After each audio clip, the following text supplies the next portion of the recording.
Basura! Hindi ka nababagay sa mundong ito, Elena. Isang malakas na punit ang bumasag sa katahimikan ng ballroom. Ang damit na tahi ng namayapang ina, ginawang basahan sa harap ng mapanghusgang mga mata. Habang ang asawang si Adrian ay nakatingin sa kabilang direksyon, tila bawat sinulid ng dignidad ni Elena ay nalagot. Ngunit sa likod ng bawat patak ng luha, may apoy na sisiklab. Sino ang tunay na reyna at sino ang huwad na nagniningning? Abangan ang muling pagbangon ng pusong nayurakan. Kahit anong tahi mo sa buhay niya, Elena, nananatili kang peklat na dapat burahin. Ang bawat salita ay tila mga bubog ng salamin, matalim, at walang awang tumusok sa katahimikan ng malawak na walk-in closet ni Adrian. Napahinto ang kamay ni Elena sa ere. Ang karayom na may sinulid na puti ay 1 milimetro na lamang ang layo mula sa butones ng paboritong puting polo ng kanyang asawa. Ang polong iyon, nagawa sa pinakamahal na seda, ay tila nang uuyam sa kalyo sa kanyang mga daliri. Mga kalyong tanda ng maraming taon ng paglalabada at pagkayod bago pa man siya naging si Mrs. Sterling.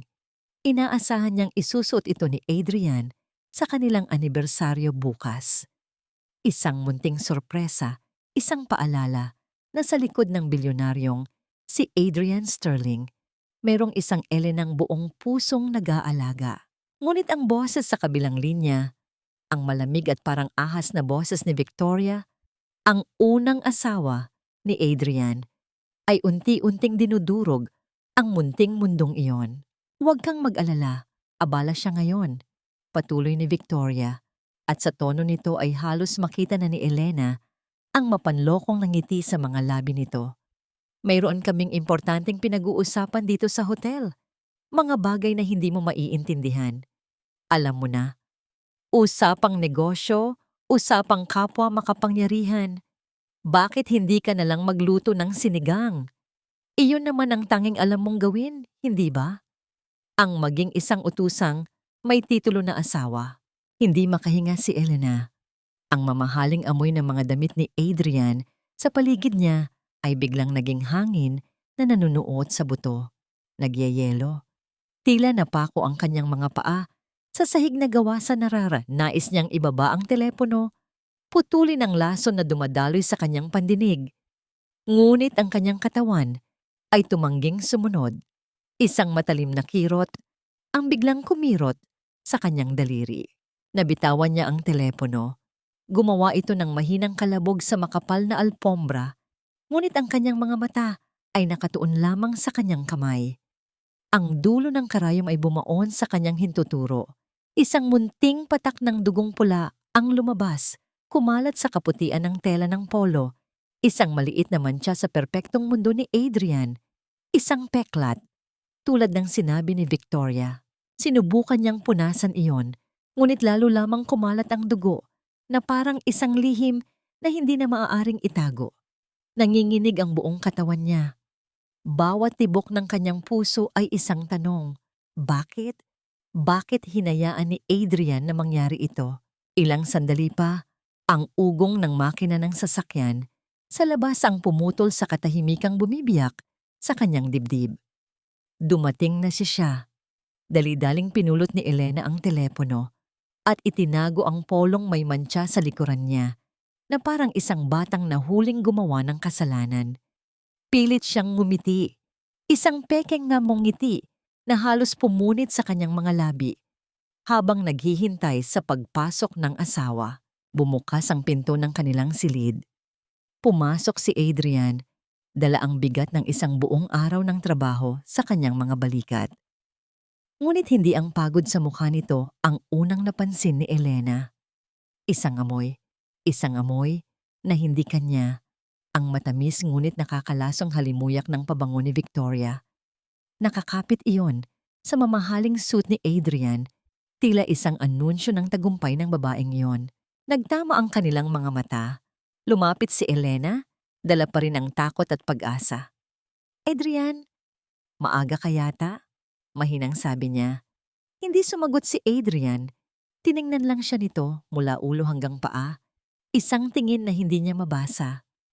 Dati, ang tingin na iyon ay puno ng pagsinta.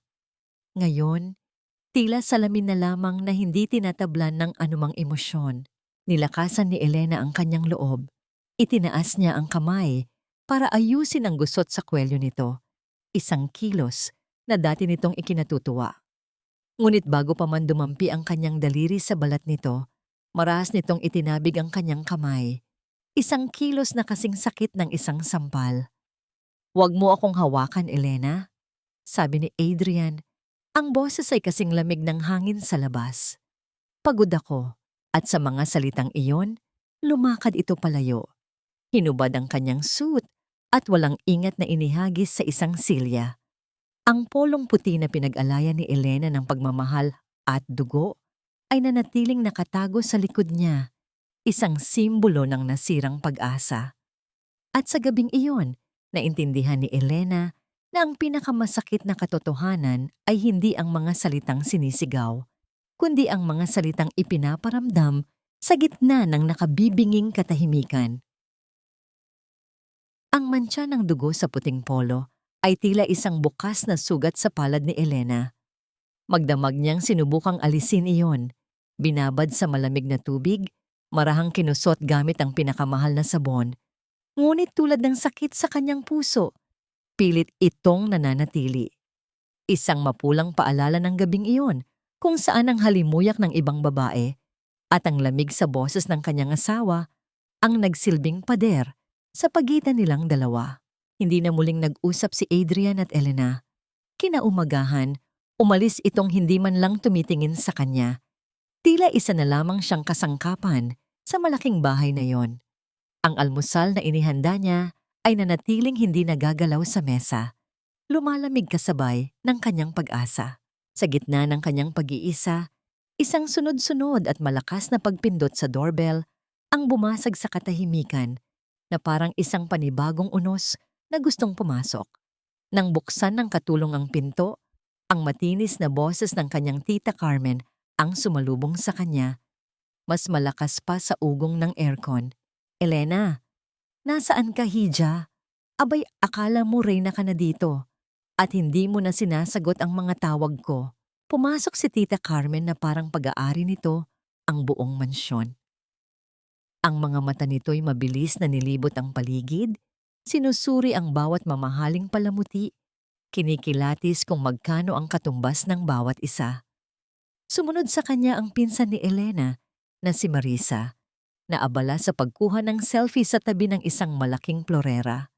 "Tita, anong ginagawa ninyo rito?" Mahinang tanong ni Elena. "Anong ginagawa dito?" "Dinadalaw ka. Pero mukhang abala ka sa pagmumukmok," sagot nito at naupo sa isang antigong silya na parang matagal na itong trono. "Elena, hiya, mag-usap nga tayo. 3 buwan ka ng kasal pero ni 5 duling wala akong natatanggap mula sa'yo. Samantalang ako ang nagpalaki sa'yo noong mamatay ang nanay mo. Isinubo ko na lang sana, ibinigay ko pa sa inyo ng kapatid mo. Yan ba ang sukli mo? Ang kalimutan kung saan ka nanggaling?" Ang bawat salita ay isang dagok. Ang utang na loob na palaging isinusumbat sa kanya. Hindi ito isang paalala ng kabutihan, kundi isang tanikalang nakapulupot sa kanyang leeg. "Tita, hindi po ganoon. Si Adrian po ang..." Si Adrian! Putol nito sa kanya. "Huwag mong isisi sa asawa mo ang katangahan mo. Babae, marunong kang dumiskarte. Aanhin mo ang pagiging Mrs. Sterling kung para ka pa ring pulubi. Tingnan mo yang suot mo. Parang basahan pa rin.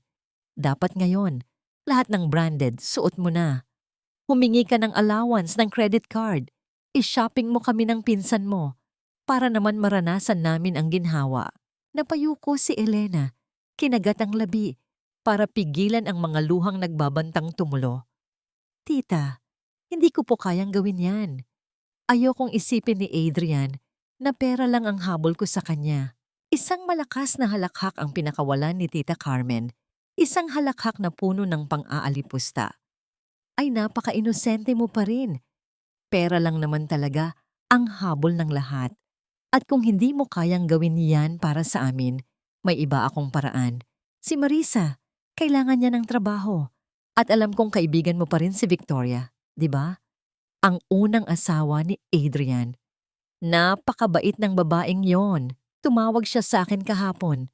Nangungumusta. Sabi niya, kung may kailangan daw tayo, huwag daw tayong mag-atubiling lumapit sa kanya. Parang binuhusan ng nagyayelong tubig si Elena. Si Victoria, ang ahas na tumawag sa kanya kagabi, ngayon ay nagbabalat kayong isang anghel sa harap ng kanyang pamilya. Gusto kong tawagan mo si Victoria ngayon din. Utos ni Tita Carmen, ang boses ay bakal. Sabihin mo, kailangan ng trabaho ng pinsan mo. Ipakita mong may utang na loob ka.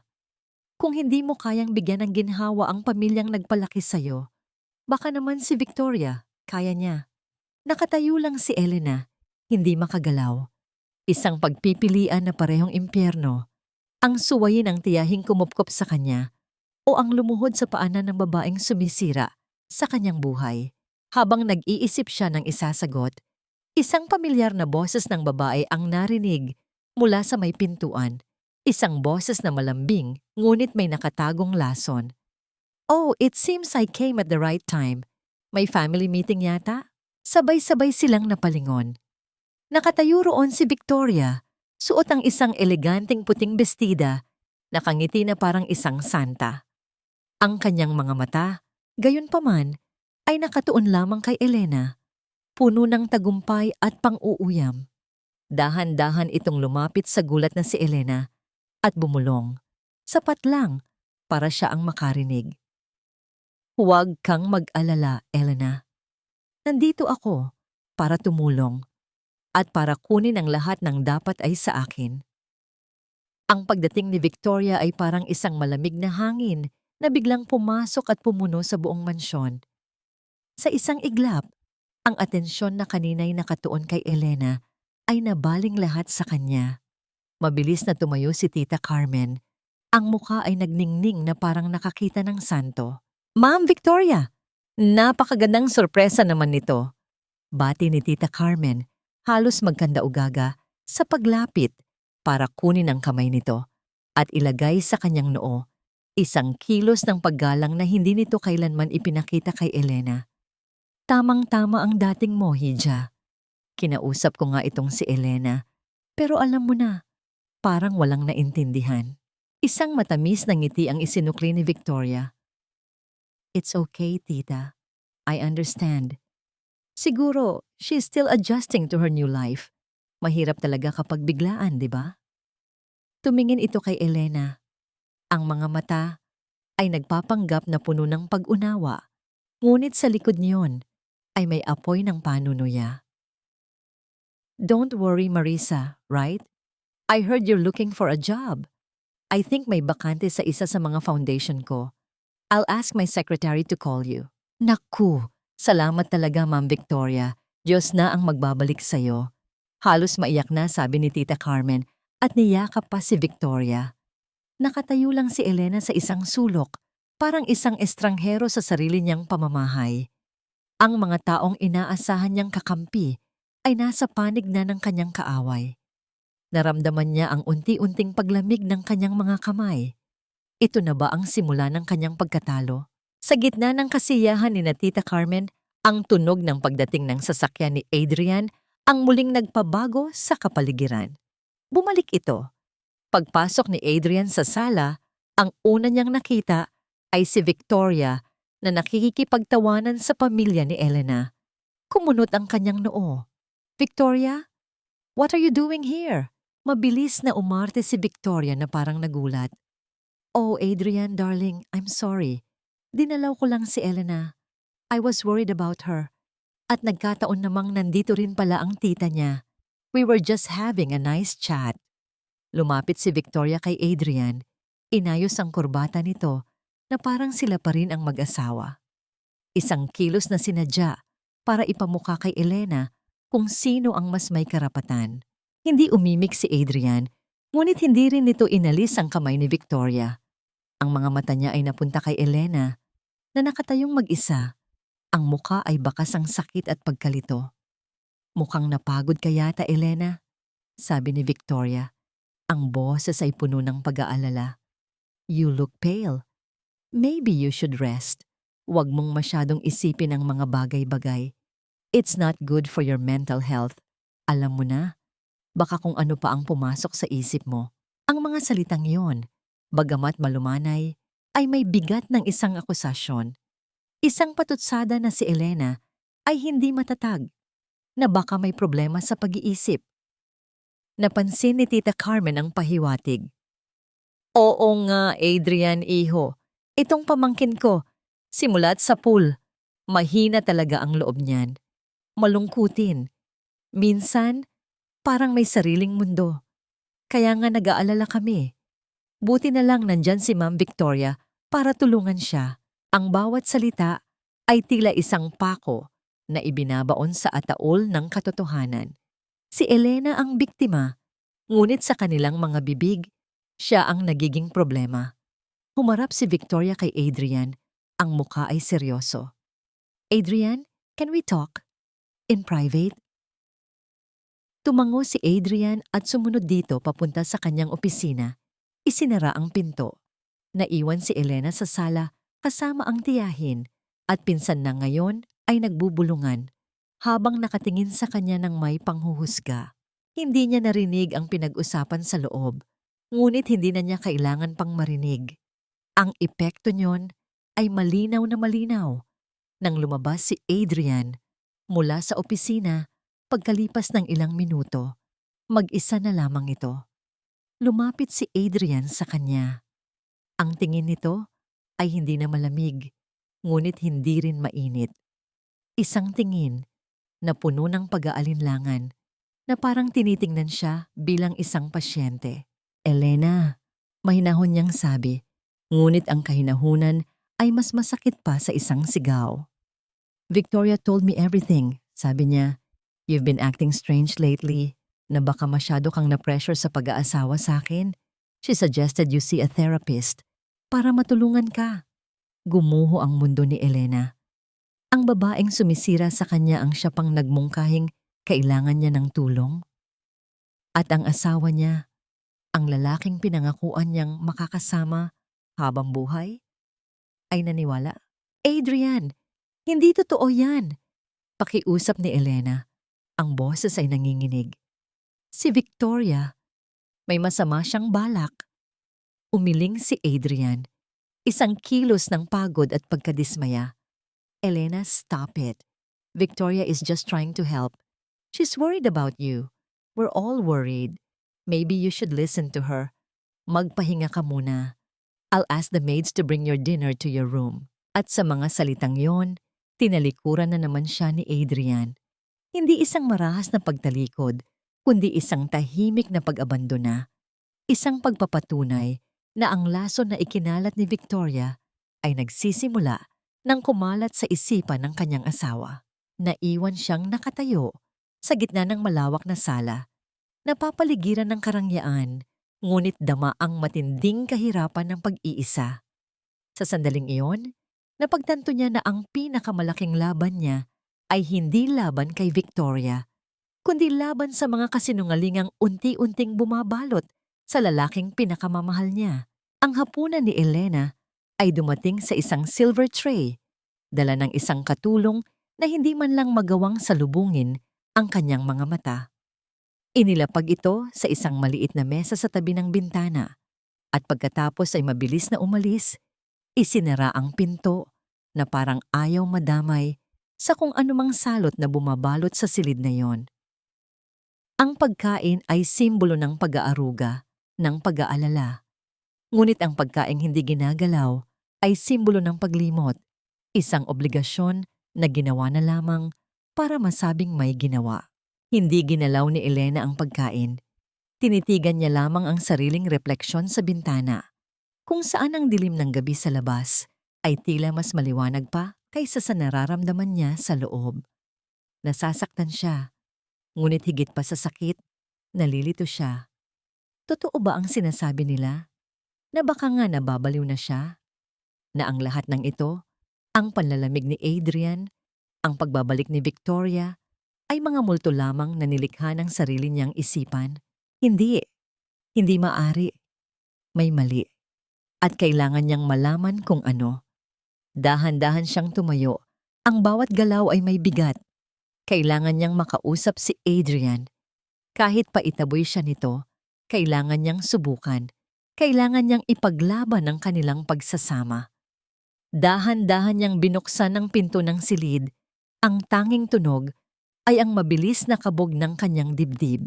Tahimik ang pasilyo. Ang mga ilaw ay malalamlam, nag-iiwan ng mahahabang anino. Papunta na sana siya sa opisina ni Adrian nang isang pamilyar na boses mula sa ibaba ang nagpatigil sa kanya.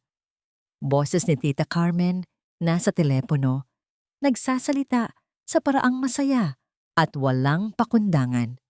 Nagtago si Elena sa likod ng isang malaking haligi sa itaas ng hagdanan, sapat lang para marinig ang usapan.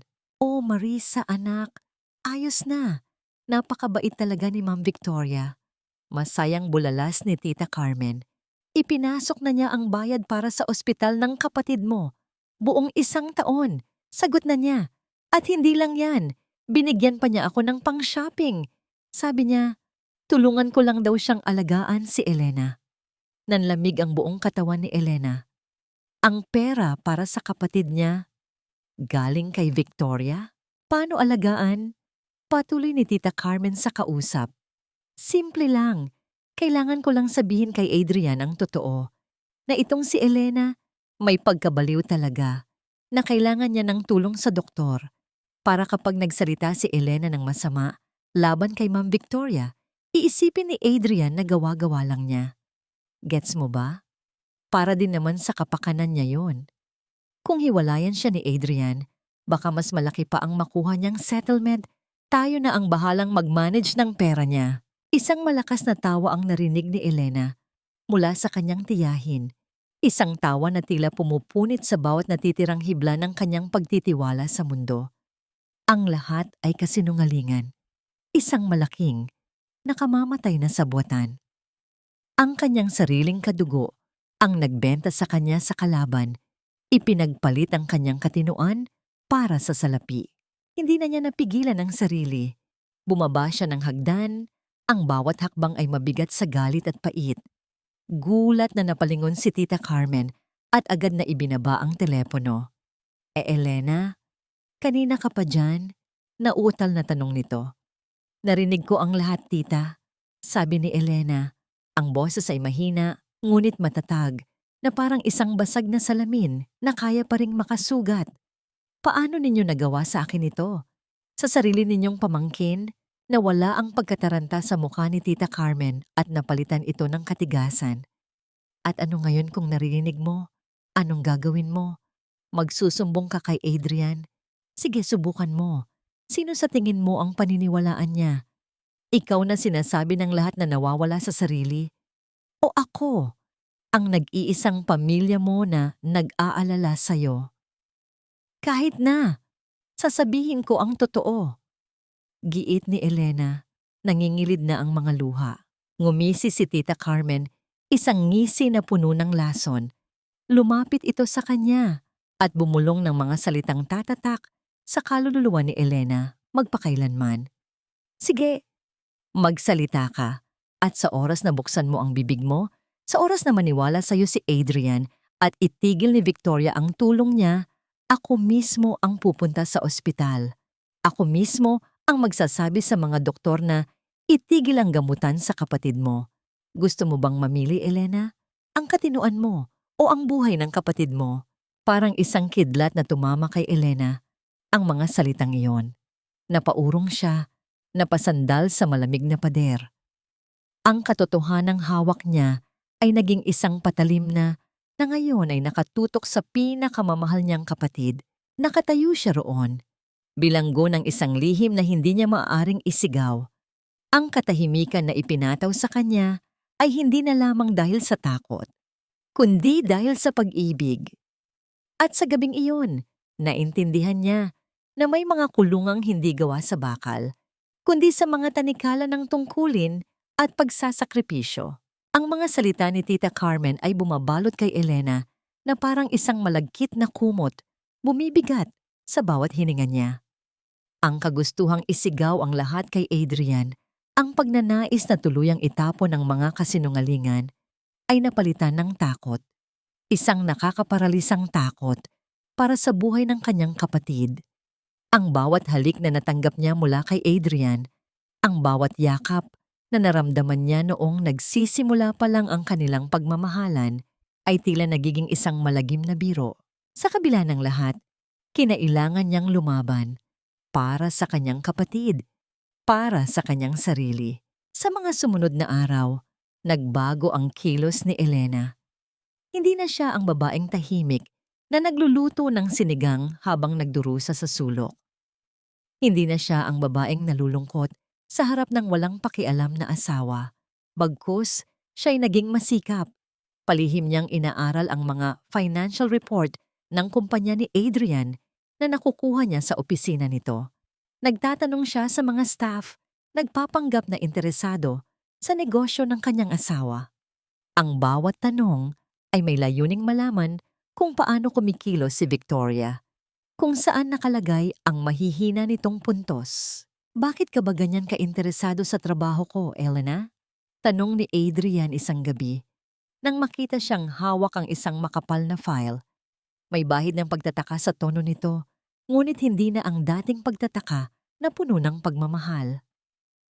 Gusto ko lang pong maintindihan kung ano ang bumabagabag sa inyo, Adrian. Sagot ni Elena. Ang boses ay kalmado at seryoso. Gusto ko pong makatulong kahit sa maliit na paraan. Napailing na lamang si Adrian. Tila hindi makapaniwala sa pagbabago ng kanyang asawa. Ngunit hindi niya alam, ang pagbabagong yon ay mas masakit pa kaysa sa anumang pagkabaliw. Na isinasaad ni Victoria. Ang susunod na hakbang ni Victoria ay ang pag-anyaya kay Elena sa isang mamahaling butik sa Green Hills sa ilalim ng pagkukunwari ng pagtuturo sa kanya ng tamang pananamit para sa isang misis ng bilyonaryo. Hindi ito ordinaryong pag-anyaya, ito ay isang napakagandang pain. Pagpasok nila sa butik, ang hangin ay mabigat sa halimuyak ng mamahaling pabango at tela. Ang mga manikin ay nakasuot ng mga damit na parang obra maestra. Bawat isa ay may presyong hindi kayang abutin ni Elena kahit pa magtrabaho siya sa loob ng 5 taon. Sige, Elena. Pili ka ng mga damit na magugustuhan mo, sabi ni Victoria habang itinuturo ang isang display ng mga damit na gawa sa dekalidad na silk at lace. Para naman masanay ka sa buhay na ito, huwag kang mahiya. Say, ano bang gusto mo? Malamang mahilig ka sa mga simpleng tahi, di ba? Parang yang damit mo ngayon. Habang nagbubuklat si Elena ng mga damit na may malalaking presyo, napansin niya ang isang display ng mga mamahaling alahas sa gitna ng tindahan. May isang bracelet doon, kumikinang sa ilalim ng mga ilaw. Isang bracelet na tila pamilyar sa kanya. Victoria, anong klaseng bracelet yan? Tanong niya. Pilit na kinokontrol ang panginginig ng kanyang boses.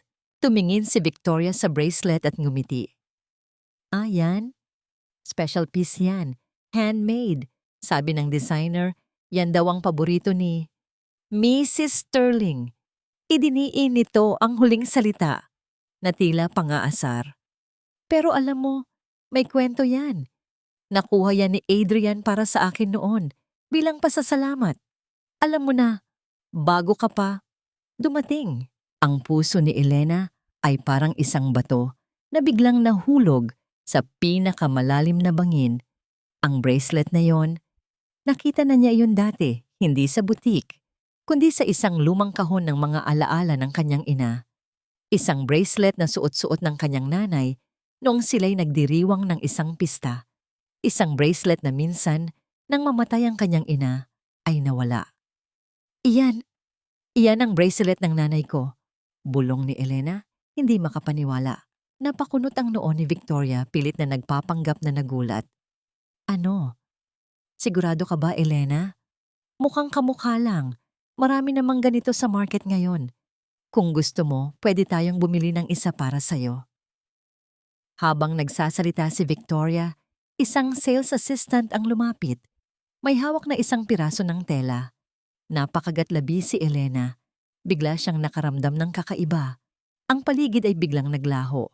Ang mamahaling damit, ang mabangong hangin, ang ngiti ni Victoria. Lahat ay naglaho. May problema ba, ma'am? Tanong ng sales assistant. Ang boses ay malamig at professional. Wala naman, sabi ni Victoria. Pero ang tingin nito kay Elena ay puno ng pagkaaliw. Napagkakamukha lang siguro, pero sabihin mo, hiya. Hindi ba't mukhang masyadong maselan yung braso mo? Baka madapuan pa ng alikabok yan. Kailangan yata nating ilagay muna sa isang ligtas na lugar habang naghahanap ka ng damit. Bago pa makapag-react si Elena, ang sales assistant ay mabilis na lumapit. Kinuha ang bag ni Elena at itinabi sa isang kwarto sa likod. Parang may mali. Naramdaman ni Elena ang kaba. Victoria, anong ginagawa mo? Tanong ni Elena. Ang boses ay nanginginig na. Wala naman. Ngumiti si Victoria. Ang ngiti ng isang pusa na nakakita ng daga sa isang sulok. Naisip ko lang, baka may mga nakakalimutan kang ibalik mula sa bahay. Yung mga bagay na hindi naman sayo. Ayokong magkaroon ng problema. Kaya't para sigurado, doon muna sa likod ang gamit mo habang naghahanap tayo ng bagong damit para sa'yo. Parang tinamaan ng kidlat si Elena. Ang bracelet, ang bag, ang lahat ng ito ay isang trap. Isang plano para siya ay mapahiya, para masubukan ang kanyang katapatan, at para patunayan kay Adrian na tama ang kanyang hinala, na si Elena ay isa lamang magnanakaw na nagpapanggap. Ang maaliwalas na pag-anyaya ay naging isang nakakabigong bitag. Ang bawat segundo sa loob ng butik ay tila isang oras. Napapaligiran si Elena ng mga mamahaling damit at alahas. Ngunit ang pakiramdam niya ay mas hubad pa siya kaysa sa mga manikin na walang buhay. Ang mga tingin ng sales assistant at ng iba pang mamimili ay parang mga karayom na tumutusok sa kanyang balat. Ang mga bulungan ay umalingaw-ngaw sa kanyang pandinig. Mas malakas pa sa malamyos na musikang nagmumula sa mga speaker. Isn't that the new Mrs. Sterling? Oh, yung galing sa hirap. Kawawa naman si Adrian. Tingnan mo, mukhang magnanakaw talaga. Sinubukan ni Elena na huwag pansinin ang mga ito. Itinuon niya ang kanyang mga mata kay Victoria na nakatayo sa isang tabi, umiinom ng champagne na inialok ng manager ng tindahan at pinapanood ang lahat na parang isang dula. Ang nangiti sa mga labi nito ay ang patunay na ang lahat ay naaayon sa kanyang plano. Victoria, kunin mo ang bag ko, pakiusap ni Elena. Pilit na pinapanatiling matatag ang kanyang boses. Uwi na ako. Bakit ka magmamadali, Elena? Sagot ni Victoria, inilapag ang kanyang baso. Hindi pa nga tayo tapos mamili. At saka, hindi ba't may kailangan pa tayong linawin? Yung tungkol sa bracelet. Sa senyas ni Victoria, lumapit ang store manager kasama ang dalawang security guard. Ang kanilang mga mukha ay seryoso at walang emosyon. Ma'am, sabi ng manager, ang boses ay malamig at formal. Nakatingin kay Elena. I'm sorry, but we have a report. A very expensive bracelet is missing from our display.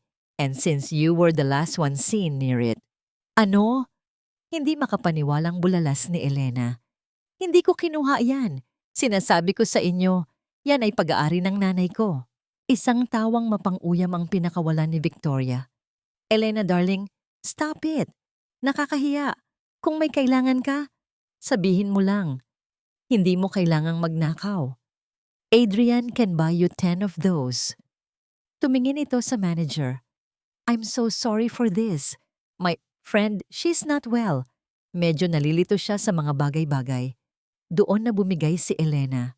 Ang lahat ng sakit, galit at pagkadismaya ay bumuhos sa anyo ng mga luha. Sinungaling ka, Victoria. Planado mo ang lahat ng ito. Habang nagkakagulo, isang pamilyar na boses ang pumutol sa lahat. Isang boses na may awtoridad at lamig. What's going on here? Sabay-sabay silang napalingon. Nakatayo sa may pintuan si Adrian. Suot ang kanyang business suit. Ang muka ay hindi mababakasan ng anumang emosyon. Sa likod niya ay ang kanyang personal na bodyguard. Parang nakakita ng bayani si Elena. "Adrian!" Sigaw niya. Tumakbo palapit dito, ngunit bago pa man siya makalapit, hinarangan siya ng bodyguard. Mabilis na lumapit si Victoria kay Adrian. Ang mukha ay puno ng pekeng pag-aalala. "Adrian, thank God you're here. Si Elena. I think she's having another episode." Pinagbibintangan siyang nagnakaw ng bracelet. I tried to stop her but hindi pinansin ni Adrian si Victoria. Ang kanyang mga mata ay nakatuon lamang kay Elena, sa namumubugto nitong mga mata, sa nanginginig nitong mga balikat, sa desperasyon sa kanyang mukha. Lumakad si Adrian papunta sa manager. "How much is the bracelet?" tanong niya. Ang boses ay kalmado ngunit may bigat. 5 million pesos, sir." Nanginginig na sagot ng manager. Walang imik na kinuha ni Adrian ang kanyang black card at iniabot ito. "I'll pay for it, and I want all the CCTV footage of this store for the last hour. My lawyers will contact you." Pagkatapos ay humarap siya sa mga security guard. "Let my wife go." Parang isang utos ng hari, mabilis na tumabi ang mga gwardya. Lumapit si Adrian kay Elena, hinubad ang kanyang coat at ipinatong sa mga balikat nito, na parang isang kalasaglaban sa mga mapanghusgang tingin. "Let's go home," sabi niya. Habang naglalakad sila palabas, nakita ni Elena ang pagkabigo sa mukha ni Victoria. Ngunit sa halip na makaramdam ng tagumpay, isang kirot ang tumagos sa puso ni Elena. Oo, ipinagtanggol siya ni Adrian. Ipinakita nito sa lahat na siya ang asawa, na nasa panig nito siya. Ngunit ginawa niya iyon hindi dahil naniniwala ito sa kanya. Ginawa niya iyon para protektahan ang pangalan ng mga Sterling. Binayaran niya ang bracelet hindi dahil alam niyang inosente si Elena, kundi dahil mas madaling bayaran ang problema kaysa harapin ang kahihiyan. Nang makasakay sila sa kotse, ang katahimikan ay mas mabigat pa kaysa sa ingay sa loob ng butik. "Thank you, Adrian." Basag ni Elena sa katahimikan. Hindi tumingin si Adrian sa kanya. Nakatuon lang ang mga mata nito sa daan. "Don't thank me. Ginawa ko lang ang dapat. But Elena, this has to stop. Kung ano man ang problema mo kay Victoria, ayusin ninyo. I can't keep cleaning up your messes." Ang mga salitang "your messes" ay tumama kay Elena na parang isang sampal. Pagdating nila sa bahay, pumasok si Adrian sa kanyang opisina at hindi na lumabas. Nag-iisa na naman si Elena. Umakyat siya sa kanilang silid at nang buksan niya ang drawer para kumuha ng damit, isang bagay ang nahulog mula sa pitaka ni Adrian na naiwan sa mesa. Isang lumang litrato. Si Adrian at si Victoria magkayakap, nakangiti ng napakatamis. Sa likod ng litrato ay may sulat kamay, "Forever yours." Ang tiwala ay parang isang salamin. Kapag nabasag, kahit anong pilit mong buuin, hindi na maibabalik ang dating anyo. At sa gabing iyon, habang hawak ang pira-pirasong alaala ng pag-ibig na hindi para sa kanya, naramdaman ni Elena na ang salamin ng kanilang pagsasama ay tuluyan ng nagkapira-piraso. Ang lumang litrato ni Adrian at Victoria ay itinago ni Elena sa pinakailalim na bahagi ng kanyang aparador, sa ilalim ng mga damit na dinala niya mula sa dati niyang buhay. Ngunit kahit nakatago sa dilim, ang imahe ng kanilang mga ngiti ay tila isang multong patuloy na bumabagabag sa kanyang isipan. Sa kabila ng sakit, nagpasya siyang lumaban sa paraang alam niya. Isang paraan na hindi kayang tapatan ng pera ni Victoria, ang pag-aarugang nagmumula sa puso. Sa araw na yon, ipinaghanda niya si Adrian ng paborito nitong ulam, ang sinigang na baboy na niluto sa paraan ng kanyang yumaong ina. Ang asim ng sampalok na humahalo sa amoy ng nilagang karne at gulay ay pumuno sa kusina. Sa bawat paghalo, idinadalangin niyang sana, kahit sa isang sandali, Maalala ni Adrian ang simpleng babaeng minahal nito, hindi ang problemang pilit nitong tinatakasan. Nang dumating si Adrian mula sa opisina, isang kakaibang ngiti ang sumilay sa labi nito nang maamoy ang pamilyar na lutuin. Sinigang, sabi nito, at sa isang iglap, nakita ni Elena ang kislap sa mga mata nito. Ang kislap na matagal na niyang hindi nakikita. Ngunit ang kislap na yon ay mabilis na naglaho. Elena, may bisita tayo para sa hapunan, sabi ni Adrian. Iniwasan ang kanyang tingin. Victoria's coming over. May kailangan lang kaming tapusin ng mga dokumento. Para hindi na rin maging awkward, dito na siya maghahapunan. Parang isang malakas na sampal ang balitang iyon. Ang sinigang na inihanda niya ng buong pagmamahal ay tila naging isang handa para sa sarili niyang burol. Wala siyang nagawa, kundi tumango. Isang pagtango na may bigat ng 1,000 bato. Dumating si Victoria na suot ang isang itim na damit na tila mas mahal pa sa lahat ng ari-arian ni Elena, pinagsama-sama. Naupo ito sa hapagkainan na parang siya ang reyna at si Elena ang alipin. "Oh, sinigang!" Bulalas ni Victoria nang ihain ni Elena ang pagkain. May ngiti sa labi nito, ngunit ang mga mata ay puno ng pang-aalipusta. How? Authentic. It reminds me of the carinderias I used to pass by. Very nostalgic.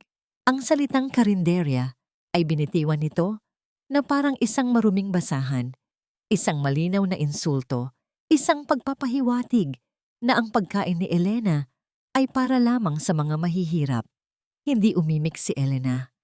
Nagsimula silang kumain sa gitna ng isang nakabibinging katahimikan. Si Adrian ay kumakain, ngunit ang kanyang isip ay tila nasa malayo. "You know, Adrian," basag ni Victoria sa katahimikan, "this reminds me of our trip to Paris. Naalala mo ba yung restaurant na kinainan natin malapit sa Louvre? Yung may 3 Michelin stars? The chef there served a deconstructed bouillabaisse. It was divine. Ang sarap balikan ng mga alaala, no?" Ang bawat salita ay isang karayom, isang paghahambing sa pagitan ng kanilang marangyang nakaraan at ng simpleng kasalukuyan ni Elena. Sumubo si Victoria ng isang kutsarang sabaw ng sinigang. Bigla itong napaubo, kumuha ng tissue at pilit ng ngumiti.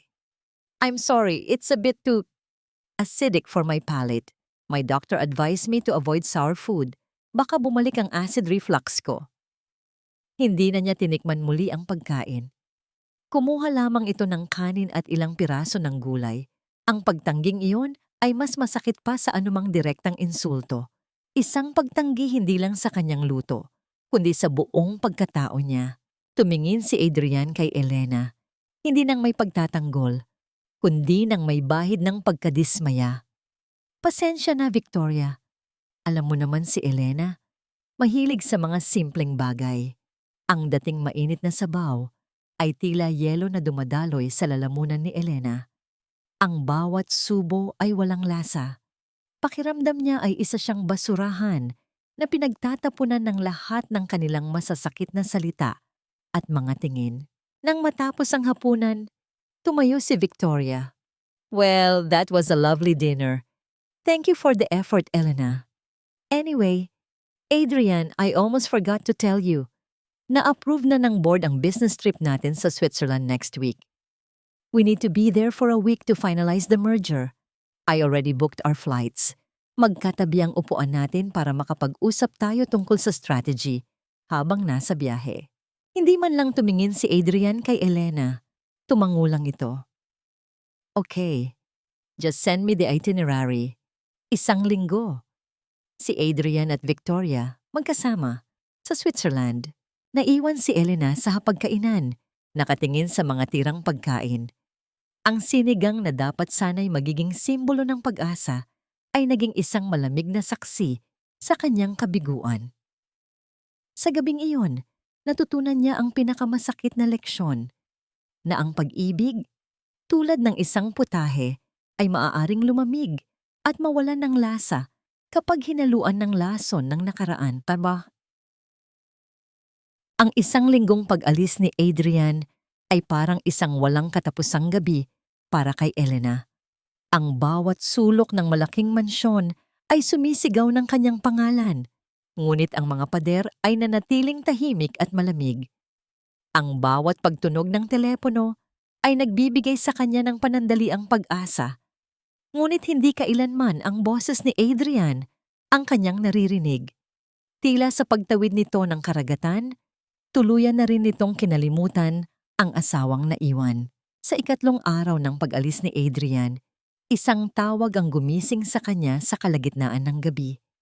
Isang tawag na kinatatakutan ng sinumang may minamahal sa ospital. Ang nurse mula sa ward ng kanyang kapatid na si Ben. "Mrs. Sterling, pasensya na po sa abala," sabi ng boses sa kabilang linya, may bahid ng pag-aalala. "Nagkaroon po ng komplikasyon si Ben. We need to perform an emergency procedure. Kailangan po ng consent ninyo." Parang isang malakas na kulog ang bawat salita. Agad na nagbihis si Elena, hindi na inalintana ang magulong buhok o ang namumugto niyang mga mata. Sinubukan niyang tawagan si Adrian. Ang numero nito sa Switzerland ay walang tigil na nagriring, ngunit walang sumasagot. Sinubukan niya muli. At muli. Ngunit ang tanging sumasagot ay ang paulit-ulit na tunog ng kabiguan. Naisip niyang baka tulog na ito, o baka magkasama sila ni Victoria sa isang meeting, o baka magkasama sila sa iisang silid. Iwinaksi niya ang masamang isipin. Hindi ito ang oras para doon. Habang nasa biyahe papuntang ospital, ang kanyang mga kamay ay mahigpit na nakakapit sa manibela, nanginginig. Ang mga ilaw ng syudad ay dumadaan sa kanyang paningin na parang mga naghahabulang multo. Dama niya ang matinding pag-iisa. Sa sandaling pinakakailangan niya ng karamay, wala siya. Pagdating niya sa ospital, ang amoy ng antiseptiko at ang malamig na hangin mula sa aircon ang sumalubong sa kanya. Isang doktor ang nagpaliwanag ng sitwasyon. Kailangan ng isang operasyon na hindi sakop ng charity fund na itinatag ni Victoria. Kailangan niyang magbayad ng malaking halaga para sa deposito. Gumuho ang mundo ni Elena. Ang perang hawak niya ay hindi sapat. Ang credit card na ibinigay sa kanya ni Adrian ay may limitasyon. Muli niyang sinubukang tawagan si Adrian. Ang puso ay kumakabog sa takot at desperasyon. Ngunit wala pa ring sagot. Naupo siya sa isang malamig na upuan sa pasilyo. Ang mukha ay nakasubsob sa kanyang mga palad. Umiyak siya nang walang tunog. Isang pag-iyak na nagmumula sa kaibuturan ng isang kaluluwang pagod ng lumaban. Pakiramdam niya ay nasa dulo na siya ng lahat. Wala nang matatakbuhan. Wala nang makakapitan. "Mrs. Sterling?"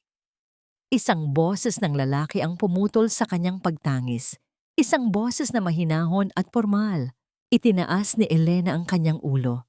Nakatayo sa kanyang harapan ang isang lalaking nasa edad 50. Nakasuot ng isang simpleng barong. May dalang isang lumang leather briefcase. Ang kanyang mga mata ay matalino at may bahid ng awa. "Sa sino po kayo?" tanong ni Elena. Pinupunasan ang kanyang mga luha. "Ako si Attorney David Reyes." Pagpapakilala ng lalaki. "Ako ang abogado ng yumaong ama ni Adrian, si Don Ricardo Sterling." Nagulat si Elena. Ang ama ni Adrian ay matagal nang pumanaw bago pa man sila magkakilala. May kailangan po ba kayo sa akin?" "Sa totoo lang, oo. Mayroon," sagot ni Attorney Reyes at naupo sa tabi niya. Matagal na kitang hinahanap, Hija. Bago pumanaw si Don Ricardo, may iniwan siyang habilin sa akin. Isang sulat na ibibigay ko lamang sa tamang asawa ni Adrian sa tamang panahon. At sa tingin ko, ito na ang panahong yon. Mula sa kanyang briefcase, inilabas ng abogado ang isang selyadong sobre na kulay krema, medyo naninilaw na dahil sa katagalan. Sa harap nito ay nakasulat ang mga katagang. "Para sa babaeng tunay na magmamahal sa aking anak." Nanginginig na tinanggap ni Elena ang sulat. Hindi niya maintindihan. Bakit sa kanya? "Babasahin mo yan kapag handa ka na," sabi ng abogado. Ngunit bago iyon, hayaan mong tulungan kita sa problema mo ngayon. Kumuha ito ng isang checkbook mula sa kanyang briefcase. Ang pondo para sa operasyon ng kapatid mo. Ako na ang bahala. Hindi makapagsalita si Elena. Isang estranghero, isang anino mula sa nakaraan, ang biglang dumating na parang isang anghel sa gitna ng kanyang pinakamadilim na sandali. Bakit po? Bakit ninyo ito ginagawa? Ngumiti si Attorney Reyes, isang ngangiting malungkot ngunit puno ng kahulugan. Dahil naniniwala akong ikaw ang babaeng tinutukoy ni Don Ricardo sa kanyang sulat. At dahil alam kong ang tiwala ay isang bagay na kailangan mong maibalik, hindi lang para kay Adrian, kundi para sa iyong sarili. Iniwan siya ng abogado na hawak ang dalawang bagay, isang tseke na magliligtas sa buhay ng kanyang kapatid at isang liham na maaaring maging susi sa lahat ng katanungan sa kanyang puso o maging isang panibagong pinto patungo sa mas matinding sakit. Hindi ang yaman ang magliligtas sa aking anak, kundi ang isang pusong marunong tumahi ng mga sugat. Ang panimulang pangungusap ng liham ni Don Ricardo ay tila isang mainit na haplos sa gitna ng nagyayelong silid ng ospital. Sa ilalim ng malamlam na ilaw ng pasilyo, dahan-dahang binasa ni Elena ang bawat salitang isinulat ng isang taong hindi niya nakilala. Ngunit tila mas nakakakilala sa kanya kaysa sa sino mang nabubuhay ngayon. Sa loob ng sobre, hindi lamang papel ang naroon. May kasama itong isang maliit na susi na gawa sa pilak at isang lumang dokumento ng pagmamay-ari. Ayon sa sulat, alam ni Don Ricardo ang tunay na pagkatao ni Victoria bago pa man ito pakasalan ni Adrian. Alam niyang ang ambisyon nito ay sapat na para lasunin ang dangal ng pamilya Sterling. Ang pagpili ni Adrian kay Elena ay hindi isang pagkakataon lamang. Ito ay isang panalangin dininig ng tadhana. Ngunit ang pinakanakakagimbal na bahagi ng liham ay ang pagbanggit sa pulseras. Ang pulseras na pilit na inaangkin ni Victoria ay hindi lamang isang alahas. Ito ay ang angtala ng umaga, isang espesyal na disenyo na ipinagawa ni Don Ricardo para sa isang babaeng minahal niya noon, isang babaeng nagngangalang Maria na walang iba kundi ang ina ni Elena. Isang lihim na pag-ibig sa nakaraan. Ang ina ni Elena ay dating nanilbihan sa mga Sterling at ang pulseras na yon ay hindi kinuha o ninakaw, kundi isang regalo ng pasasalamat at paggalang na ibinigay bago pumanaw ang Don. Nanginginig ang mga kamay ni Elena. Ang lahat ng serye ng pang-iinsulto, ang mga paratang na siya ay magnanakaw, ang pagmaliit sa kanyang pagkatao, lahat ng yon ay gumuho sa harap ng katotohanan ito. Hindi siya isang hamak na manggagawang pumasok sa maling mundo. Siya ay may karapatan. May kasaysayan siya sa pamilyang ito na mas malalim pa sa pagiging asawa ni Adrian. Hinalikan niya ang papel. Ang luha ay pumatak at bahagyang nagpabura sa tinta. Sa sandaling iyon, ang takot na nararamdaman niya para kay Victoria ay iunti-unting napalitan ng isang panibagong lakas. Hindi na siya lalaban bilang isang biktima.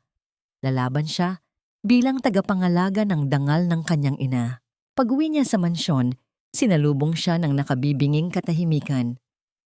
Ang mga katulong ay abala sa paghahanda para sa nalalapit na malaking anibersaryo ng kumpanya. Ngunit hindi ang mga ito ang hinanap niya. Dumiretso siya sa attic, ang lugar kung saan nakatago ang mga lumang gamit na hindi na ginagamit. Doon, sa loob ng isang baul na natatakpan ng makapal na alikabok, nahanap niya ang hinahanap niya. Isang luma, ngunit eleganteng bestida na kulay asul langit. Ito ang damit na isinuot ng kanyang ina noong huling pista bago ito magkasakit. Simple ang tabas nito, ngunit ang bawat tahi ay pulido, puno ng pagmamahal. Ito ang kanyang magiging baluti. Habang hinahaplos ang tela, narinig niya ang pagbukas ng pinto sa ibaba. Dumating na si Adrian mula sa Switzerland. Dali-daling itinago ni Elena ang liham at ang susi. Lumabas siya sa pasilyo at nakita si Adrian na kabababa pa lamang ng sasakyan Kasunod nito si Victoria na may dalang mga paper bag mula sa mga mamahaling butik sa Europa. Nakangiti ang babae, tila isang reynang nagbabalik mula sa pananakop. Nagtama ang mata nila ni Adrian. Ang asawa niya ay mukhang pagod. Ang mga mata ay may bahid ng guilt nang makita si Elena. Ngunit bago pa man makapagsalita si Adrian, sumingit na si Victoria. Elena, we're back. Sana naman hindi ka masyadong nabaliw dito habang wala kami. Biro nito na may kasamang tawa. Anyway, Adrian and I decided something. Para sa gala next week, I'll be the one to introduce the new foundation. Since ikaw naman, you're not really comfortable with crowds, right? Tumingin si Elena kay Victoria. Sa unang pagkakataon, hindi siya umiwas. Tiningnan niya ito ng diretso sa mata. Ang paningin ay matalim at kalmado. Salamat sa pag-aalala, Victoria. Mahinang sabi ni Elena. Ngunit ang bawat salita ay may bigat na hindi nila inaasahan. Pero tungkol sa gala, mayroon na akong sariling plano at sisiguraduhin kong sa gabing iyon, lahat ay malalaman kung sino ang tunay na karapat-dapat na tumayo sa tabi ni Adrian. Napahinto si Victoria sa pagtawa. Ang ngiti nito ay dahan-dahang naglaho, napalitan ng pagtataka at kaba. Si Adrian naman ay napatitig sa kanyang asawa, tila ngayon lamang niya muling nakita ang apoy sa mga mata ni Elena. Isang apoy na mas maliwanag pa sa anumang diamante sa mundo. Ang bawat tahi ay isang panata at ang bawat hibla ng sinulid ay isang lihim na baon sa puso ni Elena. Sa loob ng ilang araw, ang kanyang silid ay naging isang maliit na kuta. Sa umaga, siya ang masunurin at tahimik na asawa ni Adrian, ang babaeng tila tinanggap na ang kanyang kapalaran sa gilid ng entablado. Ngunit sa gabi, sa ilalim ng malamlam na ilaw ng lampara, muling nabubuhay ang sining sa kanyang mga daliri. Ang lumang asul na bestida ng kanyang ina ay dahan-dahang nagbabago, nagiging isang obra maestra na hindi kayang tapatan ng anumang tatak mula sa Europa. Isang gabi, pumasok si Adrian sa silid. May dala itong isang maliit na pelus na kahon. Ang mukha nito ay bakas, ang pag-aalinlangan. Isang hitsura ng lalaking gustong humingi ng tawad, ngunit hindi alam kung paano sisimulan. Elena, tawag niya. Ang boses ay malambot. Para sa gala bukas, I bought this for you. Isang kwintas na babagay sa kung ano man ang isusuot mo. Binuksan ni Adrian ang kahon. Inilalantad ang isang mamahaling diamante. Ngunit para kay Elena, ang kislap nito ay malamig at walang kaluluwa. Regalo ito ng pagka-guilt, hindi ng pag-ibig. Salamat, Adrian, sagot ni Elena nang hindi tumitingin sa asawa. Ipinagpatuloy niya ang pag-aayos ng kanyang mga gamit. Pero mas gusto ko ang mga bagay na may kwento, hindi lang yung may presyo. Napabuntong hininga si Adrian. Galit ka pa rin ba tungkol sa trip sa Switzerland? Elena, it was purely business. Victoria is just a partner. Alam ko, Adrian. Alam na alam ko kung ano si Victoria sa buhay mo. Putol ni Elena. At sa pagkakataong ito ay tiningnan niya ang asawa ng diretso sa mata. Ang kanyang tingin ay hindi na puno ng luha, kundi ng isang kaisipang hindi na kayang basagin. Huwag kang mag-alala. Bukas, lahat tayo ay makakakuha ng nararapat para sa atin. Hindi nakasagot si Adrian. Tila may nakita siyang kakaiba kay Elena. Isang lakas na hindi niya inaasahan. Umalis ito sa silid na dala ang bigat ng hindi pagkakaunawaan. Kinabukasan, ang huling araw bago ang gala. Dumating ang tunay na unos. Pumasok si Victoria sa mansyon kasama ang isang sikat na stylist at 2 assistant. May dala silang mga racks ng damit na tila lalamon sa buong sala. Elena, darling! Sigaw ni Victoria. Ang boses ay puno ng mapanirang tuwa. Naisip ko, baka mahirapan ka sa pagpili ng isusuot. So I brought Fabian. Siya ang mag-aayos sa'yo para hindi ka naman magmukhang katulong sa tabi ni Adrian bukas. It's my gift to you. Ngumiti si Elena, isang nangiting kasing pait ng apdo. Salamat, Victoria. Pero meron na akong isusuot. Oh, yung lumang asul na basahan na tinatago mo sa attic? Tawa ni Victoria at sa isang iglap ay nawala ang kanyang kunwaring kabaitan. Lumapit siya kay Elena at bumulong. Nahanap ko yun kanina habang wala ka. At alam mo ba, mukhang hindi na yun pwedeng isuot. Nanlamig ang buong pagkatao ni Elena. Anong ginawa mo? Wala naman. Naisip ko lang na masyado na yung luma. Kaya accidentally, natapunan ng bleach ng isa sa mga cleaners. Sabi ni Victoria, ang mga mata ay nagniningning sa galit. Huwag kang magmamatapang, Elena. Dito sa mundong ito, ako ang reyna. At ikaw, mananatili kang basura. Pag-alis ni Victoria, patakbong umakyat si Elena sa attic. Doon, nakita niya ang kanyang pinakamamahal na damit, ang alaala ng kanyang ina, na punong-puno ng mapuputing mantsa ng bleach, sira-sira, at tila wala ng pag-asang maayos pa. Napaupo si Elena sa sahig. Ang sakit ay tila isang kutsilyong paulit-ulit na sumasaksak sa kanyang dibdib.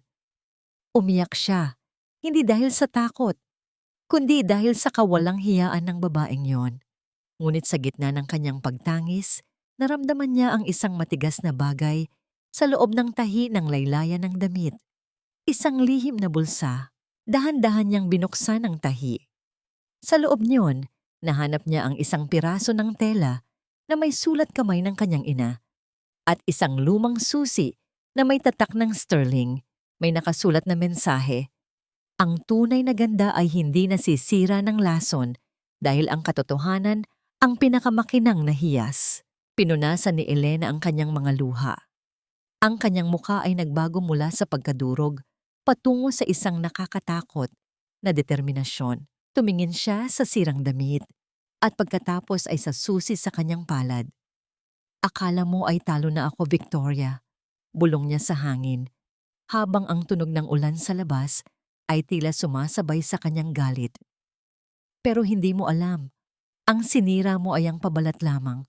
Ngayon, ipapakita ko sa iyo kung ano ang kayang gawin ng isang babaeng wala nang mawawala. Kinuha ni Elena ang gunting at ang mga natitirang sinulid. Mayroon pa siyang 12 oras. At sa gabing iyon, sa ilalim ng katahimikan ng mansyon, ang bawat tunog ng kanyang gunting ay tila isang babala ng paparating na paghuhukom. Ang ballroom ng Grand Sterling Hotel ay parang isang dagat ng ginto at kristal. Ang bawat kislap ng diamante mula sa mga panauhin ay tila sumasabay sa ritmo ng marahang musika ng mga biolin. Amoy ng mamahaling alak at mga bulaklak na galing pa sa ibang bansa ang bumabalot sa hangin. Sa gabing ito, ang lahat ay nakasuot ng kani-kanilang maskara ng kapangyarihan at yaman. Sa gitna ng karamihan, si Victoria ay nagniningning sa kanyang pulang bestida na gawa ng isang tanyag na designer sa Italia. Ang bawat hakbang niya ay puno ng tiwala. Ang bawat ngiti ay may bahid ng tagumpay. Hawak niya ang isang baso ng champagne. Tumatango sa mga negosyante at mga socialite na tila siya na ang tunay na may-ari ng pangalang Sterling. Adrian, darling, bakit parang hindi ka mapakali? Tanong ni Victoria habang lumalapit sa asawa ni Elena. Hinaplos niya ang braso ni Adrian, isang pagmamay-ari na sadyang ipinapakita sa lahat. Everything is perfect. Ang merger natin ay usap-usapan na ng lahat. Hinanap ng mga mata ni Adrian ang pintuan. Nasaan si Elena? Kanina pa dapat siya rito. Tumawa ng mahina si Victoria, isang tunog na kasing talim ng patalim. Baka naman nahiya na siyang lumitaw, Adrian. After all, what can she wear to match this crowd? Baka mas pinili niyang magtago sa kusina kung saan siya komportable. Ngunit sa sandaling iyon, ang musika ng mga biolin ay tila nagbago ng tono. Ang malakas na ingay ng mga usapan ay dahan-dahang napalitan ng isang nakakabinging katahimikan. Ang lahat ng mata ay nabaling sa malaking pinto ng ballroom. Doon, nakatayo ang isang babaeng tila nagmula sa isang panaginip. Hindi suot ni Elena ang anumang mamahaling gown mula sa Europa. Sa halip, suot niya ang isang modernong Filipiniana na gawa sa pinagtagpi-tagping tela ng kanyang ina. Ang mga bahaging nasira ng bleach ay hindi niya itinago. Sa halip, binalutan niya ang mga ito ng masalimuot na borda ng gintong sinulid na bumuo ng mga imahe ng mga bulaklak na namumukadkad mula sa abo. Ang kulay asul na langit ay naging kulay ng gabi na may mga bituin. Ang kanyang buhok ay nakapusod ng simple, pinalamutian ng isang antigong suklay na pilak, ang susi na nahanap niya sa atik. Ang bawat hakbang niya ay may tunog ng dignidad, isang tunog na hindi nanggagaling sa sapatos, kundi sa isang kaluluwang nahanap na ang kanyang katotohanan. Napabitaw si Victoria sa kanyang baso. Ang tunog ng pagbasag ng kristal sa sahig ay hindi narinig ng sinuman dahil ang lahat ay nakatuon lamang kay Elena. Ang pula ng damit ni Victoria ay tila nagmukhang mura at bastos sa tabi ng marangal na asul at ginto ni Elena. Lumapit si Elena sa gitna ng ballroom, diretso ang tingin kay Adrian. Ang asawa niya ay nakatayo roon, tila ngayon lamang muling nagising mula sa isang mahabang pagkakaidlip. Ang pagkamangha sa mga mata ni Adrian ay hindi matatawaran. Late ba ako? Mahinang tanong ni Elena. Ngunit ang kanyang boses ay umalingaw-ngaw sa buong silid. Lumapit si Victoria. Ang mukha ay namumula sa galit na pilit itinatago sa likod ng isang peking ngiti. Elena? What an interesting choice of outfit. I didn't know we were having a costume party for the poor. Isang mahinang tawanan ang narinig mula sa ilang panig. Ngunit agad itong naputol ng itaas ni Elena ang kanyang kamay. Sa kanyang daliri ay nagniningning ang isang singsing na may tatak ng pamilya Sterling. Ang singsing na ibinigay sa kanya ni Attorney Reyes mula sa lihim na baul ni Don Ricardo. Hindi ito costume, Victoria. Sabi ni Elena, ang boses ay kalmado, ngunit may kapangyarihan. Ito ang kasaysayan ng pamilyang ito. At ang borda na nakikita mo, iyan ang mga sugat na sinubukan mong gawin na ginawa kong sining. Humarap si Elena sa madla at pagkatapos ay kay Adrian, inilabas niya ang isang maliit na remote mula sa kanyang bulsa. Dahil anibersaryo ito, may inihanda akong maikling video para sa inyong lahat.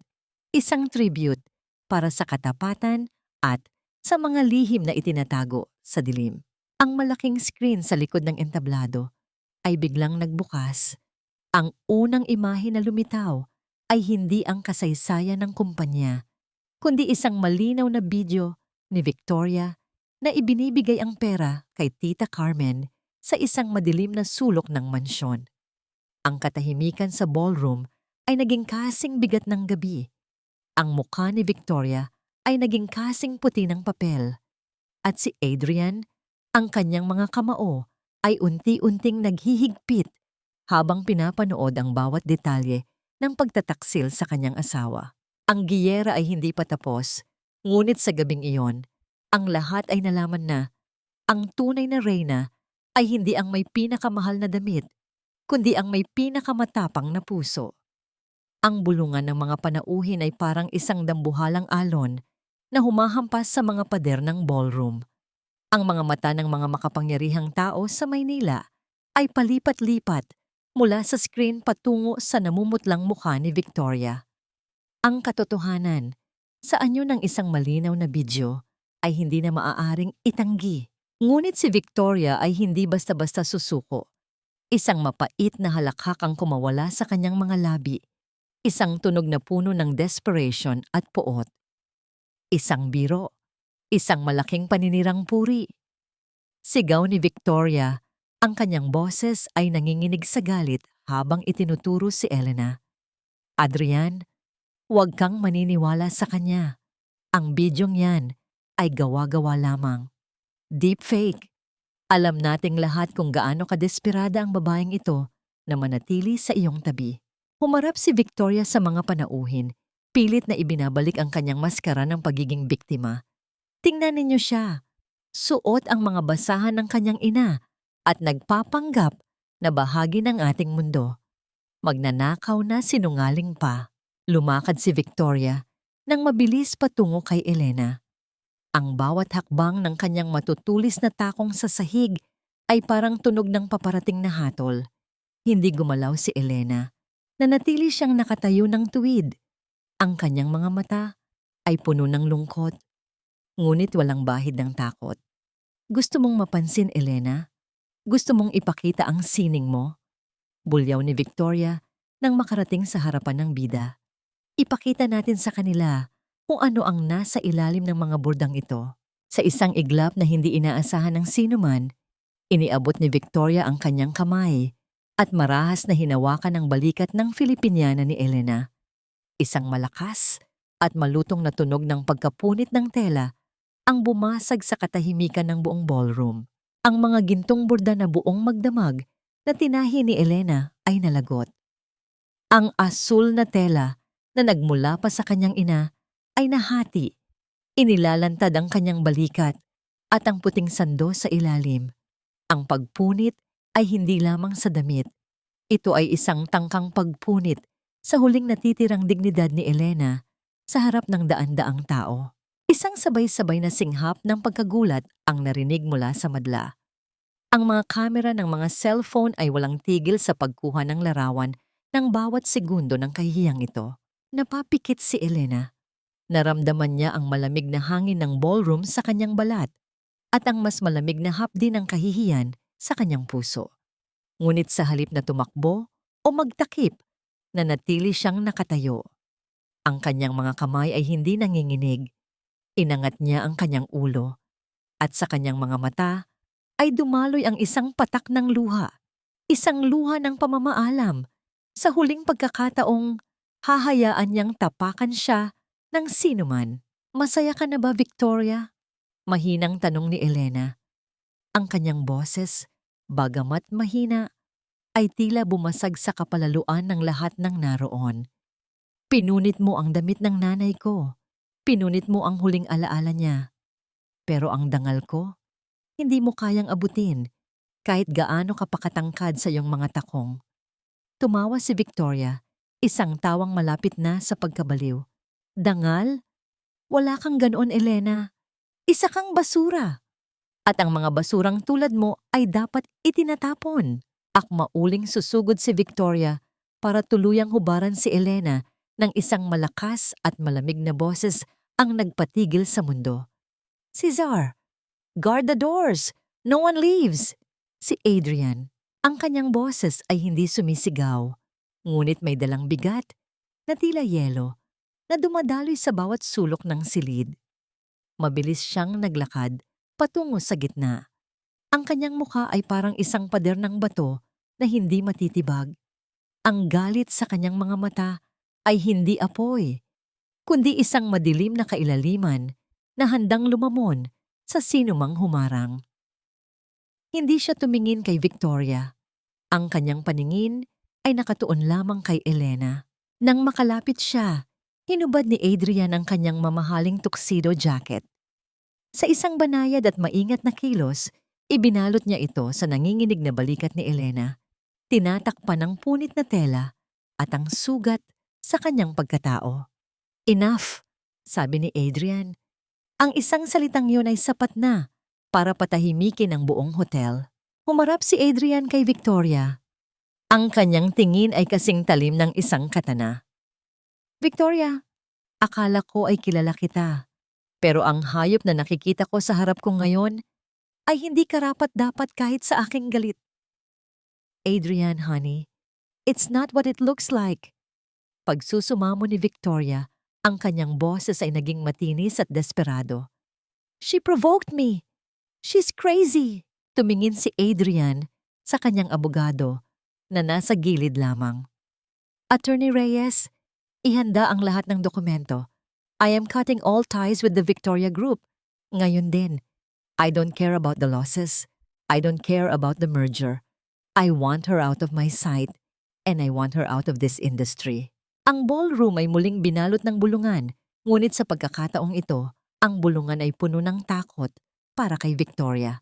Ang imperyong binuo ng babaeng ito sa loob ng maraming taon ay gumuho sa loob lamang ng isang segundo dahil sa isang maling galaw. "Adrian, you can't do this!" Sigaw ni Victoria habang kinakaladkad siya palabas ng mga security guard. "I made you! You'll be nothing without me!" Hindi na siya pinakinggan ni Adrian. Marahan niyang inalalayan si Elena. Ang kanyang kamay ay nakalagay sa likod nito, isang proteksyon na matagal nang hinahanap ng babae. "Let's go home, Elena," bulong ni Adrian sa kanyang tenga. Tapos na ang lahat. Habang naglalakad sila palabas ng ballroom, iniwan nila ang ingay, ang gulo, at ang pagkawasak ng isang kaaway. Ngunit para kay Elena, ang tunay na laban ay nagsisimula pa lamang. Ang laban para buuin ang sarili mula sa mga pira-pirasong telang natira. Ang katahimikan sa loob ng sasakyan ay hindi na kasing bigat ng mga nakaraang gabi. Habang binabaybay nila ang daan pauwi sa mansyon, tanging ang mahinang ugong ng makina at ang patak ng ulan sa bintana ang maririnig. Nakasuot pa rin kay Elena ang tuxedo jacket ni Adrian. Amoy ng pino at kahoy na pabango nito ang bumabalot sa kanya. Isang amoy na dati ay nagbibigay sa kanya ng pangamba. Ngunit ngayon ay tila isang kuta ng kaligtasan. Nakasandal ang ulo ni Elena sa bintana. Hawak-hawak ang punit na bahagi ng kanyang Filipiniana. Ang bawat sinulid na nalagot ay tila isang bahagi ng kanyang puso na pilit niyang binuo. Ngunit sa pagkakataong ito, hindi na siya nakakaramdam ng sakit. Ang naramdaman niya ay ang paglaya mula sa takot na baka hindi siya sapat. Lumingon si Adrian sa kanya. Ang kanyang kamay, na kanina ay mahigpit na nakahawak sa manibela, ay dahan-dahang lumipat para hawakan ang kamay ni Elena. "Elena," mahinang tawag niya. Hindi sumagot si Elena, ngunit hinigpitan niya ang hawak sa kamay ng asawa. Sapat na ang init ng palad nito para sabihing hindi na siya mag-iisa sa laban na ito. Pagdating sa mansyon, hindi pinayuhan ni Adrian ang mga katulong na lumapit. Siya mismo ang nag-akay kay Elena paakyat sa kanilang silid. Marahan niyang inalis ang jacket sa mga balikat ng asawa at pinaupo ito sa gilid ng kama. Kumuha siya ng isang palanggana ng maligamgam na tubig at isang malinis na tuwalya. Lumuhod si Adrian sa harap ni Elena, isang kilos ng pagpapakumbaba na hindi kailanman inakala ni Elena na makikita niya mula sa isang sterling. Maingat niyang pinunasan ang mga dumi at bakas ng luha sa mukha ni Elena, hanggang sa marating niya ang mga daliri nito na may mga maliliit na sugat mula sa pagmamadaling pagtatahi kagabi. "Patawarin mo ako, Elena," bulong ni Adrian. Ang kanyang boses ay nanginginig sa pagsisisi. "Naging bulag ako. Hinayaan kong saktan ka ng mga taong dapat ay pinoprotektahan ko laban sa kanila. Ang akala ko, sapat na ang ibigay sa iyo ang pangalan ko, pero nakalimutan kong ibigay sa iyo ang tiwala ko." Tumingin si Elena sa asawa. "Adrian, ang tiwala ay hindi ibinibigay, ito ay itinatayo. At ang nangyari kanina, iyon ang unang bato na inilatag natin." Ngumiti ng bahagya si Adrian. Isang ngiting may halong lungkot at pag-asa. "Hindi ko hahayaang may lumapit pa sa iyong muli na may dalang lason. Bukas na bukas din, ang lahat ng kasunduan sa kumpanya ni Victoria ay tuluyan ng mapapawi. I've already instructed my lawyers to freeze her assets that are linked to Sterling Holdings. She will find herself in a world that she once thought she owned, but this time, with nothing but the clothes on her back." Sa gitna ng kanilang pag-uusap, ang tunog ng telepono ni Adrian ay muling bumasag sa katahimikan. Si Attorney Reyes. "Sir, it's done," sabi ng boses sa kabilang linya na narinig din ni Elena dahil sa katahimikan ng silid. "The police have arrested Tita Carmen and Marisa for extortion and conspiracy. Nakita namin ang mga records ng bank transfer mula kay Victoria patungo sa kanila. They are currently being interrogated." Napapikit si Elena. Hindi siya natutuwa sa pagkakakulong ng kanyang tiyahin, ngunit naramdaman niya ang isang malaking tinik na nabunot sa kanyang lalamunan. Ang gintong tanikala ng utang na loob ay tuluyan ng naputol. And Victoria? Tanong ni Adrian. Ang boses ay muling naging malamig. She's hiding in her penthouse, but the press is everywhere. Pagdating ng umaga, wala nang bangko ang tatanggap sa kanya. Ang eskandalong nangyari sa gala ay kumakalat na parang apoy sa social media. She's finished, sir. Ibinaba ni Adrian ang telepono at tumingin muli kay Elena. Tapos na ang kanilang panunungkulan sa buhay natin, mahal ko. Mula ngayon, tayo na ang susulat ng sarili nating kwento. Tumayo si Elena at lumapit sa bintana, nakatingin sa malawak na hardin na dahan-dahang nililiwanagan ng paparating na bukang liwayway. Ang dilim ng gabi ay natatapos na, ngunit sa gitna ng kanyang kaligayahan, isang maliit na alalahanin ang nananatili sa kanyang isipan. Adrian, tawag niya. Ang susi na nahanap ko sa attic. Ang sabi ni Attorney Reyes, may isa pa itong binubuksan bukod sa baol ng mga alaala ni Don Ricardo. Isang lugar na tanging ang tunay na Sterling lamang ang nakakaalam. Nagtama ang kanilang mga mata. Alam ni Adrian ang tinutukoy nito.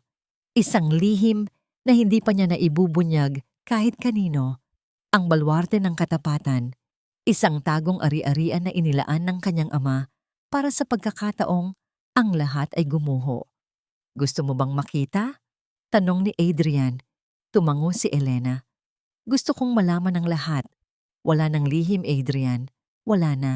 Ngunit sa labas ng mansyon, sa madilim na sulok ng kalsada, isang sasakyan ang nakaparada.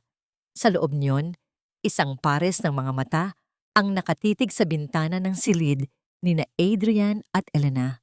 Isang taong hindi pa tapos ang laban at may hawak na huling baraha na maaaring magpabago sa lahat ng kanilang plano.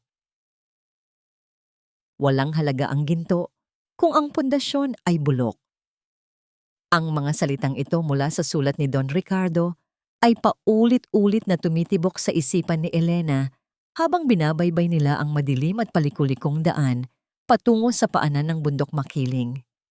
Malayo ito sa ingay ng Makati, malayo sa mga mapanghusgang mata ng lipunan. Ang tanging naririnig ay ang marahang paghampas ng mga dahon sa bintana ng sasakyan at ang malalim na paghinga ni Adrian sa kanyang tabi. Huminto ang sasakyan sa harap ng isang simpleng bahay na gawa sa bato at nara. Hindi ito mansyon. Wala itong mga gintong gate o mga gwardiyang nakapaligid. Ngunit sa ilalim ng liwanag ng buwan, ang bahay ay naglalabas ng isang uri ng kapayapaan na hindi kailanman naramdaman ni Elena sa Sterling Mansion. Dito nagsimula ang lahat, Elena. Mahinang sabi ni Adrian habang binubuksan ang pinto. Ito ang unang bahay na itinayo ni Papa bago siya naging bilyonaryo.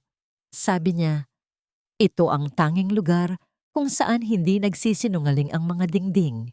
Gamit ang pilak na susi, binuksan ni Elena ang pintuan. Ang amoy ng lumang papel, tuyong bulaklak, at semento ang sumalubong sa kanila. Sa loob, nakita ni Elena ang isang maliit na altar kung saan may larawan ng isang babaeng kamukhang-kamukha niya, ang kanyang ina, si Maria, noong kabataan nito. Sa tabi niyon ay ang larawan ni Don Ricardo. Ngunit ang katahimikan ng gabi ay biglang bumasag ng isang tunog ng mabilis na pagpreno ng sasakyan ang narinig sa labas. Ang liwanag ng mga headlight ay tumama sa bintana, tila mga nanunuring mata ng isang halimaw. Bumukas ang pinto ng bahay ng marahas. Doon, nakatayo si Victoria. Wala na ang eleganteng reyna ng ballroom. Ang kanyang pulang damit ay gusot-gusot, ang kanyang buhok ay sabog, at ang kanyang mga mata ay nanlilisik sa galit at desperasyon. Hawak niya ang isang maliit na bote na may lamang likido, at ang amoy ng petrolyo ay agad na humalo sa sariwang hangin ng gabi. Akala ninyo ba ay matatapos ang lahat sa isang video? Sigaw ni Victoria, ang kanyang boses ay paos at malapit na sa pagkabaliw. Adrian, ibinigay ko ang buhay ko para sa kumpanyang ito. Hindi ko hahayaang ang isang katulong na tulad niya ang magmana ng lahat. Victoria, itapon mo yan! Utos ni Adrian. Dahan-dahang humakbang sa harap ni Elena para protektahan ito. Wala ka na sa sarili mo. Tapos na ang laban. Hindi pa tapos hanggat hindi ko sinasabing tapos na. Tumawa si Victoria, isang tawang kasing pait ng kamatayan. Kung hindi mapupunta sa akin ang pangalang Sterling, sisiguraduhin kong walang matitira sa inyo. Susunugin ko ang lugar na ito kasama ang lahat ng inyong mga lihim. Itinaas ni Victoria ang isang lighter. Ang maliit na apoy nito ay sumayaw sa dilim, nagbibigay ng isang nakakatakot na liwanag sa kanyang mukha. Victoria, makinig ka! Basag ni Elena sa tensyon. Lumabas siya mula sa likod ni Adrian. Ang kanyang boses ay kalmado.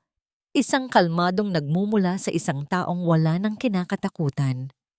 Ang kapangyarihan mo ay gawa sa takot. Pero ang bahay na ito, gawa ito sa katotohanan. Kahit sunugin mo ang bawat kahoy dito, ang katotohanan na hindi ka kailanman minahal ni Adrian at hindi mo kailanman nakuha ang respeto ng pamilyang ito, ay mananatiling buhay. Ang mga salita ni Elena ay tila mga palaso na tumama sa huling hibla ng katinoan ni Victoria. Nanginginig ang kamay nito, ang lighter ay unti-unting bumababa. Bakit ikaw? Bulong ni Victoria, ang kanyang mga luha ay nagsimulang dumaloy, sumisira sa kanyang makapal na makeup. Bakit ang isang tulad mong walang anuman ang siyang nakakuha ng lahat? Dahil ang anuman na sinasabi mo ay pera, Victoria, sagot ni Elena. Pero ang lahat na tinutukoy mo ay pag-ibig at hindi iyon nabibili. Sa sandaling iyon, ang tunog ng mga sirena ng pulis ay nagsimulang umalingaw-ngaw mula sa malayo, papalapit ng papalapit. Napagtanto ni Victoria na wala na siyang matatatakbuhan. Ang kanyang imperyo ay gumuho, ang kanyang yaman ay naglaho, at ang kanyang huling tangka ng paghihiganti ay nauuwi sa abo. Bago pa man magsimula ang apoy, binitiwan ni Victoria ang bote ng petrolyo. Bumagsak ito sa sahig, ngunit ang lighter ay nanatiling nakasindi sa kanyang kamay. Tumitig siya kay Adrian sa huling pagkakataon. Isang tingin na puno ng pagsisisi, galit, at isang uri ng pamamaalam na nakakakilabot. Kung ganoon, bulong ni Victoria, hayaan mong ito ang huling alaala mo sa akin. At bago pa man makakilos si Adrian, itinapon ni Victoria ang lighter, hindi sa sahig, kundi sa sarili niyang mga damit na nabasa na pala ng petrolyo. Ang amoy ng sunog na tela at petrolyo ay nanatiling nakalutang sa malamig na hangin ng madaling araw. Isang mapait na paalala ng trahedyang muntik nang lumamon sa lahat. Hindi hinayaan ni Adrian na matupok si Victoria. Sa isang mabilis na kilos, binalot niya ito ng isang makapal na kumot mula sa loob ng bahay. Pinapatay ang apoy bago pa man ito tuluyang kumitil ng buhay. Dinala si Victoria ng ambulansya, hindi bilang isang reyna, kundi bilang isang pasyenteng puno ng sugat, pisikal at emosyonal. Ang kanyang pagsigaw ay napalitan ng isang mahinang paghikbi, isang tunog ng pagkatalong, wala nang babalikan. Naiwan sina Adrian at Elena sa harap ng balwarte ng katapatan. Ang sikat ng araw ay dahan-dahang sumisilip sa pagitan ng mga puno, nagbibigay ng bagong liwanag sa paligid. Ngunit sa kabila ng liwanag, may mga anino pa ring namamagitan sa kanilang dalawa. Bakit hindi mo sinabi sa akin? Mahinang tanong ni Elena. Nakaupo sila sa hagdan ng bato ng lumang bahay. Ang jacket ni Adrian ay nakapatong pa rin sa kanyang mga balikat. Ang lahat ng ginawa mo, ang pagpunta mo sa Switzerland kasama siya, ang panlalamig mo, lahat ba yon ay para lang kumuha ng ebidensya? Bumuntong hininga si Adrian, nakatingin sa malayo. Ang kanyang mukha ay bakas ng matinding pagod. Alam kong may ginagawa siyang masama, Elena. Pero hindi ko alam kung gaano kalalim. Noong nalaman kong tinatarget niya ang pamilya mo, lalo na ang kapatid mo, natakot ako. Alam kong kapag naramdaman niyang alam ko na ang lahat, lalo kanyang sasaktan. Kailangan kong magpanggap na nasa panig niya ako para makuha ang mga financial records na magpapabagsak sa kanya ng tuluyan. Hinawakan ni Adrian ang kamay ni Elena. Ngunit sa pagkakataong ito, naramdaman niya ang bahagyang pag-atras ng asawa. Ginawa ko yun para protektahan ka. Pagpapatuloy ni Adrian, ang boses ay puno ng pagsusumamo. Alam ko, Adrian, at nagpapasalamat ako. Sabi ni Elena, ang mga mata ay nakatuon sa kanyang mga daliri. Pero sa loob ng mga buwang yun, habang pinoprotektahan mo ako, iniwan mo akong mag-isa sa dilim. Pakiramdam ko ay nawala ako. Hindi ko nakilala ang babaeng nakikita ko sa salamin. Naging biktima ako hindi lang ni Victoria, kundi pati na rin ng katahimikan mo. Ang mga salita ni Elena ay tumama kay Adrian nang mas masakit pa sa anumang sampal. Napagtanto niya na sa kanyang pagnanais na maging tagapagligtas, nakalimutan niyang maging isang asawa. Kailangan ko ng oras, Adrian, sabi ni Elena. Tumayo at dahan-dahang hinubad ang tuxedo jacket. Inabot niya ito sa asawa. Hindi ko pwedeng buuin ang ating pagsasama kung ang sarili ko mismo ay pira-piraso pa. Gusto kong bumalik sa amin. Gusto kong muling hawakan ang karayom ng walang takot. Gusto kong mahanap muli ang Elenang marunong ngumiti nang hindi dahil sa obligasyon. Iiwan mo ba ako? Tanong ni Adrian. Ang takot ay mababakas sa kanyang mga mata. Hindi kita iiwan, Adrian. Hahanapin ko lang ang sarili ko. Sagot ni Elena nang may pilit na ngiti. At kung sa pagbabalik ko ay naroon ka pa rin at handa ka nang tumayo sa tabi ko ng walang mga lihim, doon natin malalaman kung ang forever ay para ba talaga sa atin. Kinuha ni Elena ang kanyang maliit na bag. Sa loob niyon ay ang liham ni Don Ricardo at ang munting susi. Habang naglalakad siya palayo sa balwarte ng katapatan, hindi siya lumingon. Ang bawat hakbang niya sa tuyong dahon ay tunog ng paglaya. Naiwan si Adrian na nakatitig sa kanyang pag-alis. Sa unang pagkakataon sa kanyang buhay, hindi sapat ang kanyang yaman at kapangyarihan para makuha ang gusto niya. Kailangan niyang maghintay, kailangan niyang matutong maghilom, tulad ni Elena. Din. Ang himig ng makina ng pananahi ay tila isang awit ng kapayapaan na pumupuno sa maliit na espasyo ng bagong talyer ni Elena. Hindi ito kasing laki ng ballroom ng Sterling Hotel at wala ritong mga kristal na chandelier. Ang mga pader ay simpleng puti. Pinalamutian lamang ng mga disenyo ng mga damit na gawa sa katutubong tela. Sa labas ng bintana, maririnig ang tawanan ng mga bata sa kalsada at ang huni ng mga ibon sa punong mangga. 3 buwan na ang lumipas simula ng lisanin ni Elena ang mansyon. Sa tulong ni Attorney Reyes at ng pondong iniwan ni Don Ricardo para sa tunay na tagapagmana, naitatag niya ang Habi ng Pag-asa, isang maliit na talyer na nagbibigay ng trabaho sa mga kababaihang naging biktima rin ng pang-aapi at karahasan. Dito ang bawat tahi ay may layunin. Hindi na lamang ito tungkol sa pera. Ito ay tungkol sa muling pagbuo ng pagkatao. Ma'am Elena, may dumating po na mga bagong tela, sabi ni Rosa, isa sa kanyang mga katulong sa talyer. Galing daw po sa probinsya, regalo ng isang hindi nagpakilalang donor. Ngumiti si Elena habang hinahaplos ang telang abaka na kulay ginto. Alam niya kung kanino galing ang mga iyon.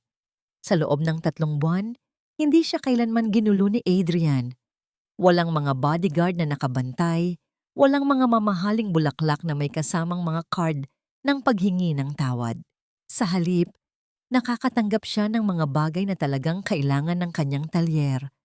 Mga sinulid, mga dekalidad na gunting, at mga telang mahirap hanapin. Isang tahimik na suporta, isang pagmamahal na natutong maghintay. Isang hapon, habang abala si Elena sa pagtatapos ng isang pangkasal na Filipiniana para sa isang kliyente, naririnig niya ang marahang pagbukas ng pinto. Hindi siya lumingon. Iniisip na isa lamang ito sa kanyang mga tauhan. Maganda ang kinalabasan ng disenyong yan, sabi ng isang pamilyar na boses. Napahinto si Elena. Dahan-dahan siyang lumingon at nakita si Adrian na nakatayo sa may pintuan. Wala itong suot na mamahaling suit. Suot lamang nito ay isang simpleng puting polo at maong. Mukha itong mas bata, mas payapa, ngunit may bahid ng pananabik sa kanyang mga mata. Adrian, mahinang sabi ni Elena. Hindi ako narito para bawiin ka, Elena. Agad na sabi ni Adrian, itinaas ang kanyang mga kamay na tila sumusuko. Narito ako para makita ang babaeng matagal ko nang gustong makilala. Ang Elenang hindi nakatago sa likod ng aking pangalan. Lumapit si Adrian, ngunit tumigil siya sa isang distansya na nagpapakita ng respeto. Tumingin siya sa paligid ng talyer.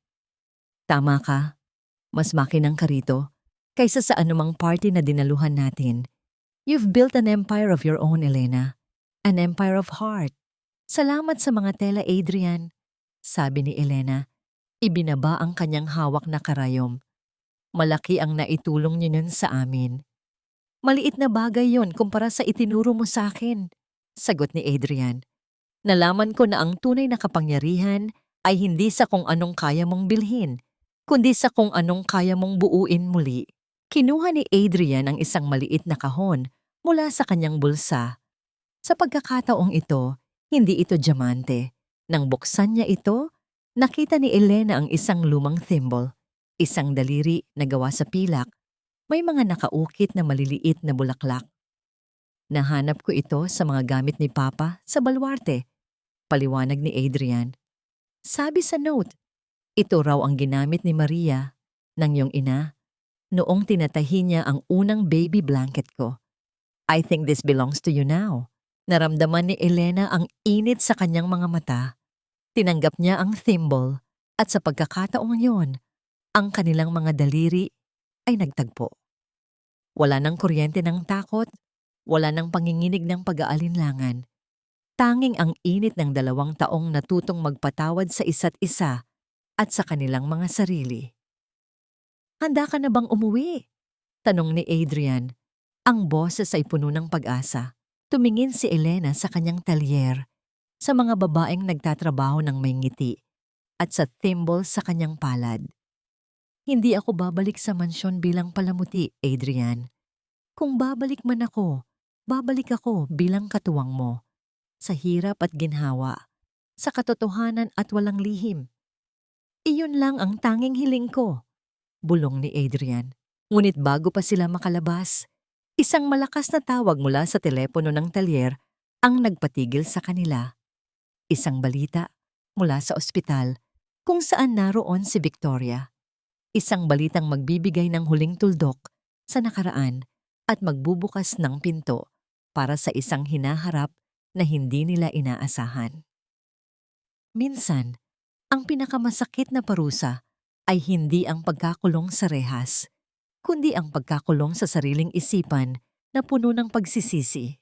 Ang balitang nanggaling sa ospital ay hindi tungkol sa paggaling, kundi tungkol sa huling pagguho ng mundo ni Victoria. Ayon sa mga doktor, tuluyan nang bumigay ang katinoan ng babaeng dati ay kinatatakutan ng lahat dahil sa laso ng sarili niyang galit at sa pagkawasak ng kanyang ambisyon, nananatili na lamang siyang nakatitig sa kawalan. Pilit na tinatahi ang mga pira-pirasong basahan at tinatawag ang mga ito na diamante. Nagpasya si Elena na bisitahin si Victoria sa huling pagkakataon. Kasama si Adrian, nagpunta sila sa isang pampublikong pasilidad, isang lugar na dati ay tinatawag ni Victoria na imburnal ng mga dukha. Nang makita ni Elena si Victoria sa loob ng puting silid, hindi galit ang naramdaman niya, kundi isang malalim na habag.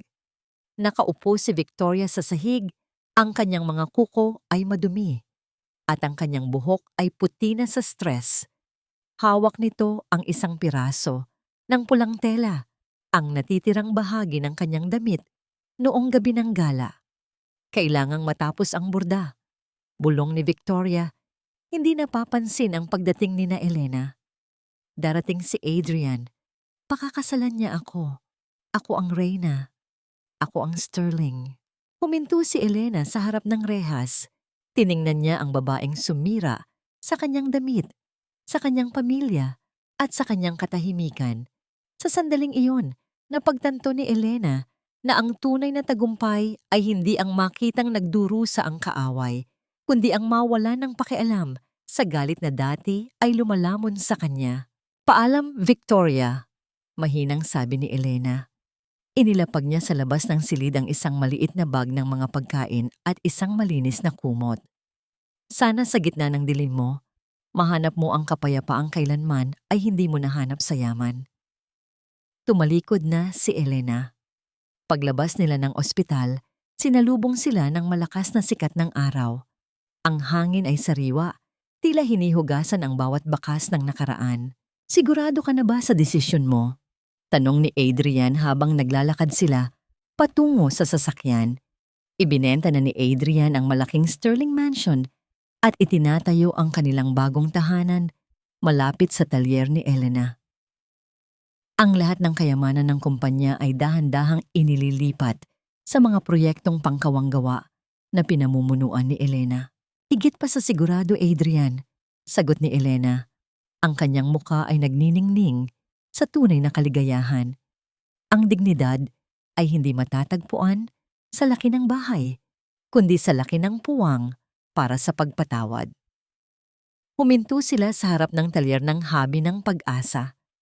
Maraming tao ang naghihintay, mga kababaihang ang mga mata ay puno ng pasasalamat. Si Elena ay hindi na lamang asawa ng isang bilyonaryo. Siya na ang ina ng mga sugatang tela. Ngunit sa gitna ng kasiyahan, biglang nakaramdam si Elena ng pagkahilo. Bahagya siyang napaatras at mabilis siyang nasalo ni Adrian. "Elena, are you okay? You look pale." Nag-aalalang tanong ni Adrian. Ang kanyang mga kamay ay mahigpit na nakahawak sa asawa. Ngumiti si Elena, isang ngiting may halong gulat at misteryo. Hinawakan niya ang kanyang tiyan, at sa sandaling iyon, tila huminto ang mundo para sa kanilang dalawa. Ang sikat ng araw ay tila naging mas maliwanag, at ang tibok ng puso ni Elena ay sumabay sa isang bagong buhay na nagsisimulang tumibok sa loob niya. "Adrian," bulong ni Elena, ang kanyang mga mata ay nangingilid sa luha ng kagalakan. "Sa tingin ko, may bago tayong tahi na kailangang simulan. Isang tahi na magbubuklod sa atin habang buhay." Napatitig si Adrian sa kanyang asawa at nang makuha ang ibig sabihin nito, binuhat niya si Elena at inikot sa sobrang tuwa. Ang tawanan ng mga tao sa paligid at ang tunog ng masayang pagbati ay pumuno sa kalsada. Ang kwento ni Elena at Adrian ay hindi nagtapos sa isang magarbo ngunit malamig na kasalan. Nagtapos ito sa isang simpleng talyer, sa gitna ng mga taong nagmamahal at sa isang pangako ng bagong buhay na malayo sa laso ng nakaraan. Ang dignidad ay tuluyan ng nagtagumpay at ang pag-ibig ay nahanap na ang kanyang tunay na tahanan. Sa ilalim ng gintong liwanag ng papalubog na araw, ang hardin ng bagong tahanan ni Mateo at Trina ay tila isang paraiso ng katahimikan. Ngunit ang katahimikang ito ay biglang binalot ng anino ng nakaraan. Sa harap ng gate, nakatayo ang isang figura na tila nilamon na ng panahon. Si Teresita. Mabilis na lumapit si Teresita nang makita ang dalawa. Sa isang iglap, bumalik ang pamilyar na anyo ng matanda. Bahagyang pagyuko, tila nanghihina, at isang tinig na puno ng pagsamo na tila kayang gumuho sa kahit anong matigas na puso. "Mateo, anak." Mahinang wika niya, halos pabulong, habang nanginginig ang kanyang mga kamay na pilit inaabot ang laylayan ng barong ng lalaki. "Hindi ko na kaya roon. Parang wala akong kakampi. Gusto ko na lang manatili dito, sa sarili nating bahay." Saglit siyang tumingin kay Trina. Ang kanyang mga mata ay nangingilid sa luha. Tila isang tupa na naghahanap ng awa sa gitna ng kaparangan. "Patawarin mo na ako. Matanda na ako. Wala na akong ibang matatatakbuhan." Sa bawat salitang binitiwan ni Teresita, malinaw ang pilit na paghingi ng simpatiya, isang anyong tila marupok.